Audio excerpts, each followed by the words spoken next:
Hi, folks, and welcome to another Prep with a Pro. I didn't expect to be doing one, and I bet you all thought I'd finished. Well, I haven't. I've now been in full prep mode for a whole 8 months. I started my prep in January, as you recall, for my competitions in June, and then I took 4 weeks off just to give my body a break before I then brought it back in to tighten up for my September shows. Then, when I've done my September shows, I'll have about 6 weeks off before my proposed November shows, and then potentially I might even keep going all the way through to the Arnies. So right now I'm sort of 8 months into potentially a 16-month long season, which is a hell of a long season. Not many people can do this, and so I'm probably about halfway. So what I wanted to do is I just wanted to illustrate some differences and some sort of potential things to watch out for, some sort of what could be some metabolic impacts of doing such a long season. I'm 5 weeks out now from my first September show, and I just haven't been feeling it. In my first series, I told you to pay attention to how your body's feeling. Learn what your body looks like, how it changes, how it comes in. Learn those feels, particularly on days when you feel lighter or heavier. There's something going on. Now, this time round, usually at 5 weeks out, I'm usually starting to feel skinny. It just clothes just feel enormous on me, and within myself, I kind of wake up in the morning and I just feel skinny. This time round, I haven't been getting those feels. I've been waking up in the morning and just not feeling skinny, and I've been looking at myself in the mirror, sort of going, yep, look, I'm holding it around a bit through my middle. My upper body is shredded still, but I've just been feeling soft and squishy. So I thought, well, to stop second guessing myself, I'm actually going to do a comparison with where I was 5 weeks out before my June shows. And this is actually going to show you the value of tracking what you do, the value of photographs, the value of counting the numbers, looking at everything that you're doing, watching yourself, learning your body as it comes in. Because as you can see here from these pictures, I thought I was actually quite far behind where I was 5 weeks out in April. But you can see from these photographs that I just took this morning, I was kind of getting the feeling that my quads weren't coming in.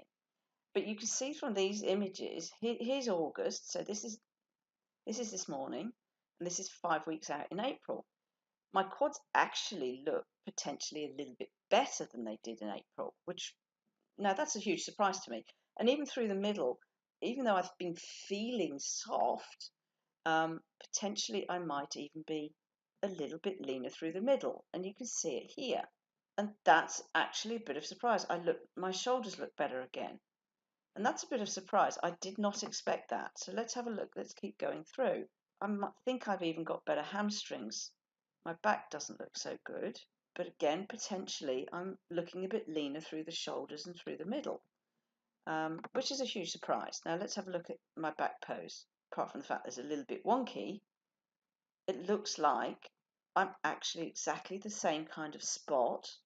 Triceps, yep, triceps are bang on. Hamstrings are bang on. Calves may even be a little bit leaner. How are we doing on the chest? Striations through the shoulder, yep, looking good. Serratus looks good. Hamstrings don't look quite as good potentially, but maybe that's just the pose. I've got nice separation there between my glutes and my hamstrings. Let's have a look at the old quads. Might be lighting, but potentially biceps maybe look a bit. Potentially, I actually look a smidge better, and that's been a bit of a surprise. But here's something that is very different: my diet. You recall back in sort of before June, the way I did my diet is I kind of sliced through the carbs first, then sort of cut the fats before cutting calories. And I've always tried to maintain this very, very high percentage of protein. And you recall towards the end, I did have to start picking up the carbs because with all the extra cycling I was doing, I just wasn't recovering. So I did have to pick up the carbs a bit. And I picked it up, I ended up on about 75 grams of carbs a day.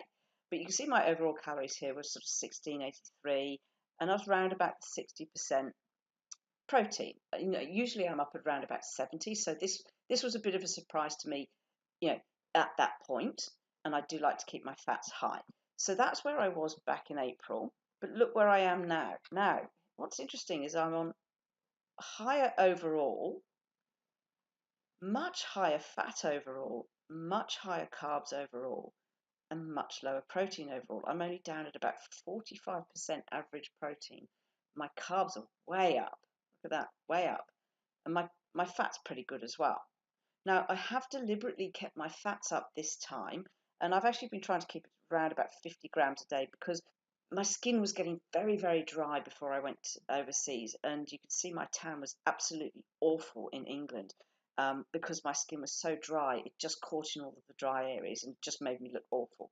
So I've deliberately kept my fats higher this time round to make sure that my skin stays nice and moist, so I'll have a good tan. And that could be what's affecting my overall calories. But I'll tell you what is affecting my overall calories. I mean, they look very similar. This is what I was doing in April. Absolutely bang on track. Really, really super consistent with a reasonable cheat meal. Or sorry, refeed. I don't do cheat meals. This is a refeed. Okay, so look at that. Absolutely consistent with a reasonable refeed. What am I doing now? Well, Um, it's just I'm seriously not as consistent at all. You can see this. I'm kind of on much lower calories, even though my refeed is significantly higher, and that's what's bumping up the overall weekly average. Now, here's the thing. I'm having to the last 5 weeks, and this is partly why I'm doing this, because the last 5 weeks on the scales, they just have not budged. I've been stuck at 55 kilos for the last 5 weeks. Yesterday it bumped down to 54.6, but it's been frustrating the hell out of me that I haven't been able to break the 55. So I've really actually dropped my calories lower than where I was in April. Now, this potentially is a metabolic impact. I've done my 6 month prep. I've had 4 weeks off to give myself my body a break to try and normalize it before bringing it in. But potentially 4 weeks is not long enough, and I think that there's some thermogenic downregulation going on here. Okay, so I've had to drop my calories to about 100 below where I was at this time in April to get the same result. So this is not necessarily so good. Mind you, if I kept if I kept my refeed a little bit more steady, then maybe I'd be able to have more food during the week. But here's another issue that I found. By the time it gets to Thursday, when I have my refeed, I'm starting to find that just my usual burger and chips is not enough, and I get the hungry monster. So potentially that's another impact of this long season. I'm starting to get significant, I guess, not cravings. Cravings isn't the right word, but once I start eating a refeed, then I'm finding it increasingly hard to stop. And I'll have my burger and chips, and then I'll go and get my dairy-free ice cream, and then I'll go and get a packet of 3 protein balls as well. So this potentially is another impact of doing such a long season, and it's something that I have to be very aware of, very conscious of. So discipline, I'm having to be very, very disciplined here. And usually after my refeed, the next couple of days, I do go back to exactly to normal. But you can see these 2 days are a lot higher than these ones. So overall, if I'd averaged those 3 days out and those 2 days out, it would probably be exactly the same as where I was back in April. But because of this effect here, I'm having to go harder on the rest of the days to try and rein it back in overall, so that I do get this continued fat loss. And you can see here on my macro breakdown, this is what I was doing in April. Massive protein spikes, very, very low on the old carbs, and very low on the fats. And now look at this, much higher on the carbs, rarely getting above 250. Let me just go back to the previous day. Most days were above 250 grams of protein. Now I've only had one day above 250 grams of protein in the last week.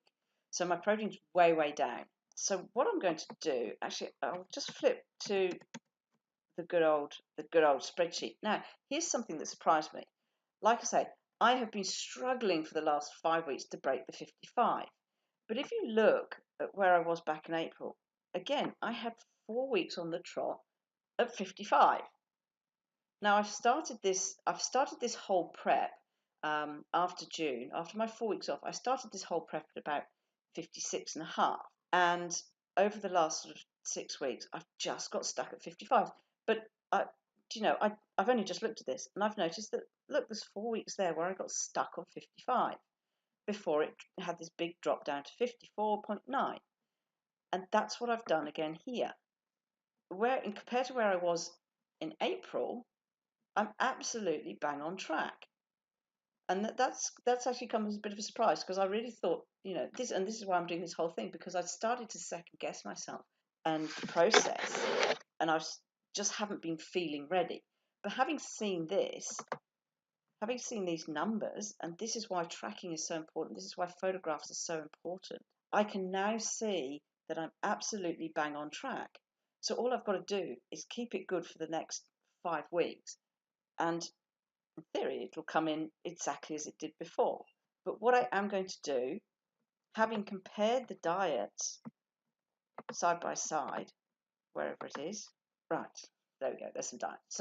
So compared to last time, given that my macros are so different, I think for the next couple of weeks, I'm really going to focus on getting my protein back up. Thermogenic effect of protein is significantly more than carbs. So if I bring my protein back up and my carbs down a little bit, and shave my fats a wee bit, then if I can get up to about 55% protein, I really think that's actually just all I'm going to need to do to really, really sharpen me up in the next couple of weeks. So I'm not going to drop my calories anymore. I'm going to keep it tight, but I'm really going to up that protein and just shave those carbs a little bit. So, yeah, look, that's just been interesting. And I thought I'd just do this little video again to show you the importance of tracking and to show you what effects, I guess, such a long season can have on the body. Like I say, I think I'm thermo, I think my metabolism is starting to downregulate, and I'm going to have to be very aware of that. But I think if I flip my macros back towards the protein, it's going to force my body to work much harder, and I should get the same fat burning effects from that. So that's what I'm going to do this time round. Anyway, so I hope that's helpful.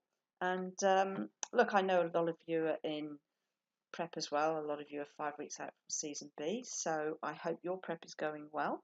As usual, if you've got any questions or comments or queries, just drop me a line, or drop a comment on wherever I post it. I'm always interested to hear how you're doing or answer questions. So keep it tight, keep it disciplined, stay on track.